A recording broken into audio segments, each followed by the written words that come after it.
তিনি তো আজকে পদত্যাগ করেছেন, শুধু পদত্যাগ করলেই হবে না, তাকে আইনের আওতায় আনা, গ্রেফতার করা। যেহেতু তিনি জুলাই হত্যাযজ্ঞ যখন চলছিল তখন রাষ্ট্রপতি ছিলেন এবং তিনি নিশ্চুপ ছিলেন না, সমর্থন দিয়েছেন, এখানে কথাগুলো বলা হচ্ছে। স্বাগতিক আসলে পরবর্তী অধ্যায় কি হতে পারে একজন রাজনীতিবিদ হিসেবে আপনার কি ধারণা? আচ্ছা, রাজনীতিবিদ হিসেবে আমি যেটা বলি সেটা হলো, কেউ যদি মানে অন্যায় করে তাকে অবশ্যই তার আইনের আওতায় আসতেই হবে। এখন যে সমস্ত কার্যক্রমগুলো চলছে 5ই আগস্ট পরবর্তী এখন পর্যন্ত, যেগুলো আইনের আওতায় এসছে এবং আইনি প্রক্রিয়া চলছে, সেখানে তার অন্তর্ভুক্তি থাকলে সেগুলো অবশ্যই বের হয়ে আসবে, সে আইনের আওতায় আসবে, অসুবিধা কিছু নেই। এবং রাষ্ট্রপতি পর্যায়ে যারা আছেন, আসলে সাধারণত মানুষ কি করে, আপনার ওনাকে আপনি একটা ধরেন, ফর এক্সাম্পল উনি আসলেন রাষ্ট্রপতি, প্রধানমন্ত্রী, এই যে পদগুলো, এগুলো একটা কান্ট্রিকে রিপ্রেজেন্ট করে, তাই না? তো ওনারা ধরেন যদি কোনো একটা অভিযুক্ত হয়ে যায়, তো আপনি কি তাকে একদম ওই কন্ডেম সেলের মতো একটা কালো কুঠরিতে রাখতে হবে? বিষয়টা কি এরকম? মানে মানুষ একটা জায়গায় অ্যারেস্ট করে কেন? যে সে যাতে পালিয়ে যেতে না পারে, তার কার্যক্রম চলছে, তারপর সাজা হয়ে গেলে তখন সে সাজা অনুযায়ী ভোগ করবে। তো সে যদি কোনো মানে মামলায় অভিযুক্ত হয়, তখন রাষ্ট্রীয় আইন অনুযায়ী তার ব্যবস্থা হবে। সরকারকে বলবো, যদি চুপ্পুকে অব্যাহতিও দেওয়া হয়, তাকে যেন দেশের বাইরে যেতে দেয়া না হয়। কারণ দেশের ভিতরে থাকলে তাকে আপনি নিয়ন্ত্রণ করতে পারবেন, দেশের বাইরে থেকে সে দুষ্টামি যেগুলো করবে আওয়ামী লীগ এবং ভারতের সহযোগিতাতে, এইটা দেশের জন্য খুবই বিব্রতকর অবস্থা তৈরি করবে, যেটা কারোর জন্য ভালো হবে না। তারেক রহমান সরকার হয়তো মনে করছেন যে এটা বললে অন্তর্বর্তীকালীন সরকারের বিরুদ্ধে বলবে, ইউনূসের বিরুদ্ধে বলবে, শুধু ইউনূসের বিরুদ্ধে বলবে না, আপনাদের 14 গোষ্ঠীর খোঁজ খবর বের করে দেবে, এক্সপোজ করে দেবে। কিন্তু যে চুপ্পুর চলে যাওয়ার ব্যাপারে তো আমরা আসলে শুরু থেকে কথা বলেছি, 24-এর গণ অভ্যুত্থানের পর থেকে কথা বলেছি যে যে দুইটা বিষয় আমরা খুব করে চেয়েছিলাম, তার ভিতরে একটা হচ্ছে চুপ্পুর চলে যাওয়া, আর দ্বিতীয়ত হচ্ছে 72-এর সংবিধান সাসপেন্ড করা। তো বিএনপির কারণে কোনোটাই করা সম্ভব হয়নি আর কি। এবং চুপ্পু দীর্ঘমেয়াদে যে বিএনপির জন্য একটা লায়াবিলিটি, এটা বিএনপি আগামী দিনগুলোতে আসলে সে হারে হারে টের পাবে আর কি। মানে যেটা সে বুদ্ধি প্রজ্ঞা দিয়ে বুঝতে পারে নাই, সেটা সে হারে হারে টের পাবে আগামী দিনগুলোতে। দেখেন, চুপ্পু দেশে বাইরে গেছে গত কয়েকদিন আগে। সে কি আসলে শুধু দাঁতের ডাক্তার দেখাতে গেছে? মানে এটা প্র্যাকটিক্যালি পসিবল? মানে তার মতো এই লেভেলের একটা টাউট, একটা প্রপার টাউট এবং হাইলি করাপ্ট একটা লোক, এই মানুষটা শুধু লন্ডনে গেছে, একটু এই ডাক্তার দেখাইছে, আবার একটু কেমব্রিজে একটু ঘুরতে গেছে, আর একটু শপিং করতে গেছে। তাহলে কি করতে গেছেন? মানে কিছু একটা তো করতে গেছে। এখন যেটা করতে গেছেন, এই জিনিসটা মানে আরো কয়েকদিন পরে জানা যাবে আসলে কি কি করতে গেছেন। ইতিমধ্যে কিন্তু এই গুঞ্জনগুলো আছে, আমরা ক্ষমতার জায়গায় মহলগুলো থেকে আমরা পাচ্ছি আর কি, যে তিনি হাসিনার সাথে রেগুলার যোগাযোগ করতেন।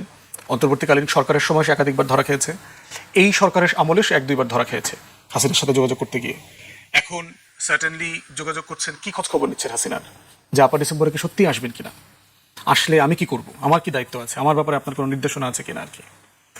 এখন সেটা জানার পরে তারেক রহমান তাকে রাখবেন কিনা, তার এটা এখতিয়ার, তাদের এখন ভোট মেজরিটি আছে। আমি বোধ করছি যে আমি যেটা দেখতে চাই সেটা হচ্ছে যে সে যেন দেশ ছেড়ে চলে যেতে না পারে। তাকে যদি রাষ্ট্রপতির পদ থেকে অব্যাহতি দেওয়া হয়, আমি শুনছি যে তিনি নির্বাচন চান। যদি দেশ ছেড়ে যাওয়ার কোনো ফিরে না আসার সম্ভাবনা থাকে, কারণ এটা রেসিডেন্সি আছে, এর আগে কিন্তু আমরা এভিডেন্স দেখেছি বিভিন্ন জায়গায়, দুবাই, মালয়েশিয়াতে ওনার সেকেন্ড হোমের রেসিডেন্সি আছে। দুবাই একটা পার্টিকুলারলি জেনুইন এভিডেন্স বলেই সাংবাদিকরা বিভিন্ন জায়গাতে কনফার্ম করেছেন। এবং আপনি জানেন যে সেকেন্ড হোম অথবা দুবাই এইসব জায়গাতে রেসিডেন্সের জন্য আপনাকে প্রপার্টি কিনতে হবে, অথবা ইনভেস্ট করতে হবে, অথবা পার্টিকুলার একটা টাকা ব্যাংকে জমা রাখতে হবে, কিছু একটা এরকম শর্ত আছে। একটা হচ্ছে উনি একটা বিচারক ছিলেন, একটা জজ কয় টাকা বেতন পায় বলেন, আমরা যেটা জানি একটা ফার্স্ট ক্লাস অফিসার, সে তাদের আসলে প্রচুর টানাপোড়েন থাকে। এরপরে উনি আসলে এগুলো কিভাবে কেনাবেচা করলেন? এখন যারা ওনাকে বিচারক সময় থেকে চেনেন এমন মানুষগুলো বলেছেন, ইভেন ওনার সাথে ছাত্রলীগ করেছে সেই যুদ্ধের আগে পরে, তারা বলেছে সে হচ্ছে রেশনের দুধের ডিলারশিপ নিয়েছিল যুদ্ধের পরে, আপনার ছাত্রলীগ কোটায় আওয়ামী লীগের থেকে 72 সালে। এই রেশনের দুধ চুরি করা, এখানে হেরফের করবার কারণে তাকে জেলে পর্যন্ত যেতে হয়েছে।